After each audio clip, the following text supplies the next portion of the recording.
You know what I realized? Jeffrey would be an atheist and Adonis would be religious. If you really think about those two characters, Jeffrey would definitely, absolutely be like the armchair Reddit atheist who hates religion and religion causes wars and stuff. And Adonis would be a man of faith. He would believe in God. It seems so true that with those characters' ideas, that would be the case. And we've always wanted to emulate Adonis. And I don't want my atheist fans to watch this video and feel like I'm unrelatable now. Because if I was watching this video literally a month ago, I would have like cringed and thought like, what the fuck is this guy trying to preach religion to me? I don't want to be religious. I've been atheist all my life. I've sinned. I've heavily taken drugs. I fucked white bitches. Girls in relationships. Girls I just met 20 minutes ago. A married woman.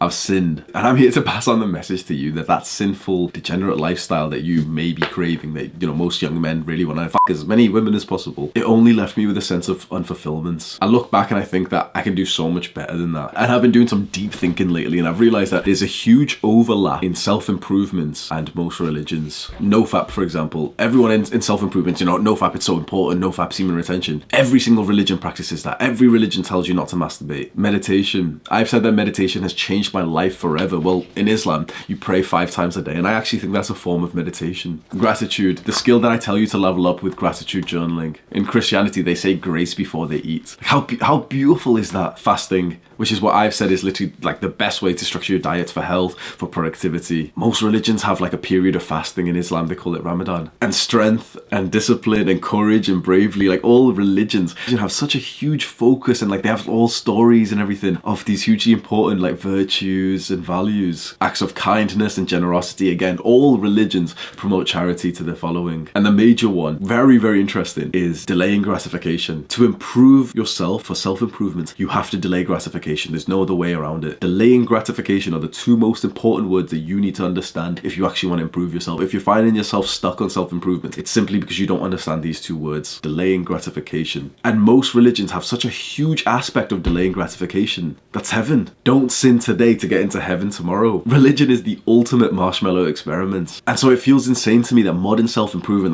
that like me, I'm teaching you things that religion has been teaching us for thousands of years. Everything that the red pill has taught us about male and female sexuality, Islam has been enforcing. And I really like this video. This is a multi-millionaire Christian kickboxer who's speaking about Islam. If you have a problem with feminism, Islam will fix it. Because Muslims are intolerant. And I'm not saying that disrespectfully, because if you're tolerant of everything, then you stand for nothing. Yeah. Facts.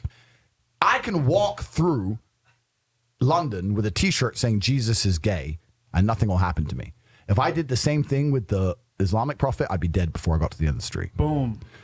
That's how much they believe and respect. And I respect people who stick up for what they believe in. Yeah. It's not even about me believing in it. I respect them because they believe and they will defend. Muslims are the only people who will defend their religion. They will defend their beliefs. They refuse to be mocked. They refuse to be insulted. And I respect that about them. When I was younger, I was raised to be a Muslim by my parents. Like, I can fully confidently say, like, I'm not a Muslim, at least right now. Like, right now, I wouldn't even consider myself atheist. I don't know what I'd call it. When I think back at the reason why I kind of disowned, especially my culture of being Pakistani and brown-skinned, but probably religion too when I was young, it was because of the media. When I think back now, it was because of this, like, social influence that I genuinely thought in my mind that brown people were bad. And I would do whatever it took to act as white as possible. And I think back now and I'm just like, that's fucking sad. Like, I didn't eat my mum's cooking for literally like probably close to about 10 years. I'd eat like a fucking white person. I'm not gonna lie, like, I don't want to be racist, but like, do you know what white people food is, bro? Like, normal, like, obviously, like, you know, there's good food and everything, but like, of like, you know, normal people, what you're gonna eat on a random Tuesday on 2016, like, it's fucking like chicken nuggets and chips, bro. It's fucking big, like, shut the fuck up, bro. And when I think about that perception, like, oh, Muslims are terrorists, it is absolutely the same perception that the red pill gets for like hating on women. Like, it's sexist. If you went onto the red pill subreddit and you took a screenshot of every guy being like sexist, right? And most of the guys who are being like sexist are blue pill, because if you're red pill, you just kind of like accept the natural order of things. But if you're blue pill, you've recently just been like red pilled, but you haven't swallowed it yet because it takes years to swallow. You're gonna be on there complaining about the girl who broke your heart. If we took a screenshot of all that and I showed you, okay, look, these are red pill guys, you'd probably conclude, yeah, oh yeah, so these are red pill guys. There's 10 screenshots of these movies, which are all sexist. Okay, so red pill guys are sexist. And the issue is that, especially when I was growing up, maybe not so much now, in this country, the only sort of view that the majority of people around me had of Muslims, had of brown people, was this snapshot that the media would show of them. Muslim terrorist, 9/11, and Muslim and terrorist. It's like an oxymoron. It doesn't really, like, if you understand, it probably would be too hard to explain because it took me a little while, but it's like, you can't do both. It's gotta be one. It's an oxymoron. It's like saying, like, unautistic Sam. because most religions put forth an idea that a woman's like virginity is to be like praised, and it's like almost a requirement for marriage. And that honestly sounds outdated now, but it makes sense. Like, I never would have thought that I would have been the guy who's saying, like, you know, don't be a feminist and stuff, because I've literally, like, my teachers used to ask this shit, like, almost publicly humiliate any of the guys who's stupid enough. But they'd ask, like, okay, who's a feminist? Like, my hand would shoot up. Oh, yeah, of course I'm a feminist. Like, what the fuck? Yeah, I want my sister and my mum to have equal rights and stuff. It's really interesting to think, okay, why? Like, let's take our feelings and emotion, because someone's going to start complaining, like, Hamza's being sexist, but take our feelings and emotions out of it. Why have religions restricted female sexuality for the last thousands of years? And what did it do to society? It created the family units. Like, 2,000 years ago, we were living like a fucking mess. And we didn't evolve, obviously, but like, in terms of our technological advancements and everything, like, we were doing, we really didn't, like, we just weren't really out here doing bits for almost all of humanity. And then there was a special interesting point when something must have happened, you know, over the course of a couple hundred years, when humanity went like this, and we started building some fucking pyramids and buildings and shit. Now we've like sending like fucking Teslas to the moon and shit.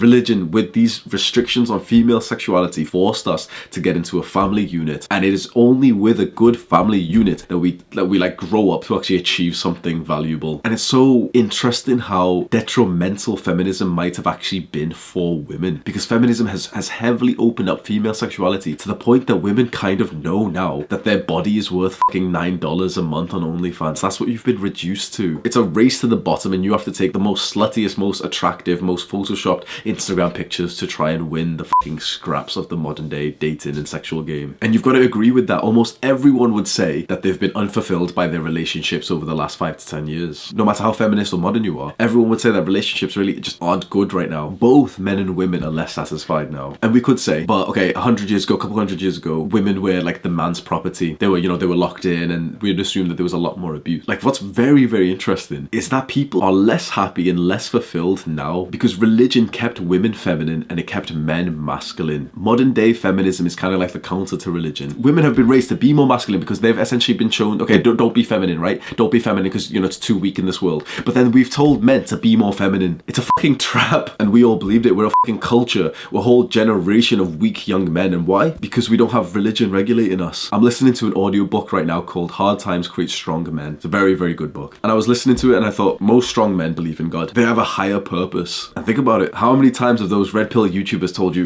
be on your purpose, guys? And if you look around yourself, you'll see that the majority, not even majority, honestly, I can generalize and say all young men that you will look around to see are directionless, because religion gave us a preset purpose. Like, it gave us a guidebook to life. Your purpose is to be a good Christian, good Muslim, good Buddhist. We don't have it anymore. So what's a guy to do now? Because he's got these instant pleasures. He's got a lot of fucking porn with every fucking like variety that he wants. Why would he do anything else now? But still, having thought about all this for the last few days and saying it to you for accountability, I'm going to be completely honest. I still feel a very, very big pull towards casual sex, especially with the idea of the ego fulfillment from it. Making sure everyone knows that I'm sleeping with models and everything. Like, you know, that it would get me so much respect from the guys. I can almost visualize myself learning more about religions, becoming more faithful, and then being tempted or even indulging in premarital sex. And this, like, you can see my mind's not made up about this, because I don't know where to go from here, because I still don't believe in marriage. I'm not gonna lie. Even with religion, I don't think that marriage is a thing that should be happening these days, which is an issue. With everything I've just said, the issue is, you know, we're not traditional, we're not religious, and the huge part of religion is to get married and to only have sex after marriage so that way you have the family. But with the modern way that marriage has been manipulated, it's not the same thing anymore. And so, like, I couldn't like even consider getting married in like this type of country in the West. One thing I'm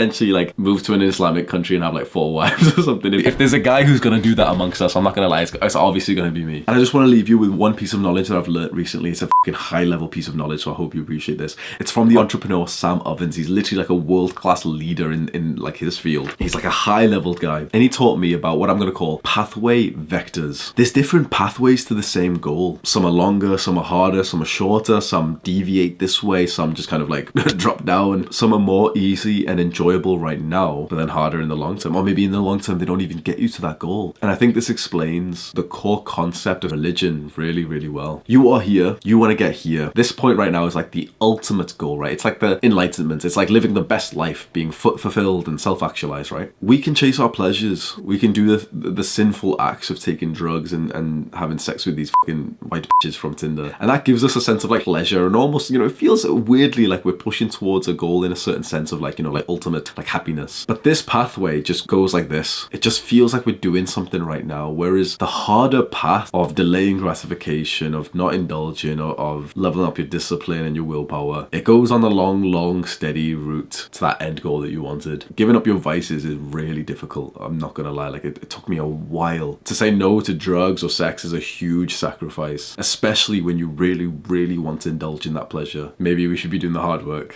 especially when we don't feel like it.